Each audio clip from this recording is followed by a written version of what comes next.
Storm Team 8.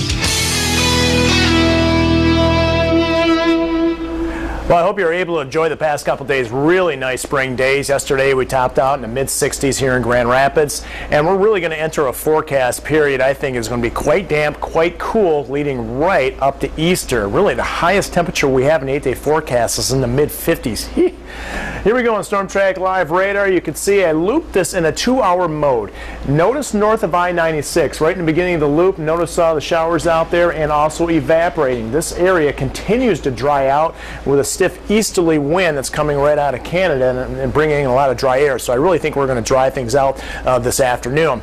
Let's zoom in on some of the areas that are receiving the rain right now and take a look at that. You can see Storm Track Live Radar doing its sweep there, and especially areas west of Grand Rapids presently towards the Grand Haven area, Hudsonville, right down to Holland, and also around the Byron Center area receiving a few showers, and also well east of Grand Rapids, or southeast I should say, right around Vermontville, Charlotte, Bellevue area, receiving a couple of sprinkles. All this will, basically measure out to a trace to just a few hundredths of an inch of rain. Nothing heavy with this batch, but we do have some heavier rain in the forecast for us. And you can see along 69, M60 there, 994, a few showers as well. Here's what it looks like out there as far as the broad sense of what's going on. Off to the north, we do have an area of high pressure that's really giving us that dry easterly wind out there. Just a narrow corridor of moisture out there. Notice there are a lot of breaks in the cloud cover, especially south of Michigan out there, right down and through here, and that's where the cold front is. That moved through last night,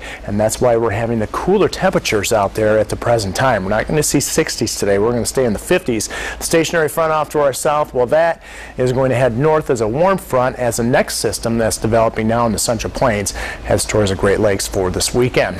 Temperature is presently at 50 in Kalamazoo, 54 in Three Rivers, where there's been a little bit of sunshine right along the Michigan-Indiana state line. As we head to the north, still in the 40s here in Grand Rapids and pretty much everywhere to the north. 41 right now. It's kind of chilly up there in Big Rapids.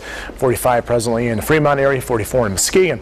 Now the wind, well, that's going to be interesting. The wind right now is out of the northeast at 16 miles an hour.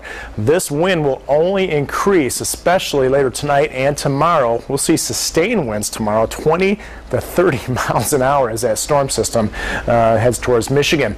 At 6 o'clock, I think with fair confidence, especially north and east of Grand Rapids, we'll see a few breaks out there, but what a slow clearing process, and we won't totally clear out tonight. We'll remain with variably cloudy skies with a few breaks here and there. Temperatures will end up by tomorrow morning right around the mid-30s, and notice this wind. Watch how it picks up out of the east, 20 to 30 miles an hour by the noon hour. Some sunshine out there in the first half of the day, but very quickly it looks like the clouds are going to take over. And notice this, right around 6 o'clock, the first signs of some rain moving into the picture in the extreme southwestern part of the state. That rain is going to surge north. It's going to be a wet evening Friday night, and that wet weather is going to continue Saturday as the area of low pressure essentially tracks right over Michigan, and then hopefully drier conditions for Sunday. But you'll note, look how cool and wet that 8-day forecast is. Another system moves in for Tuesday and Wednesday. So two big storms heading towards the Great Lakes, in the span of 8 days. Yeah, cold and wet. Yeah, I had noticed that. Mm-hmm. Yeah.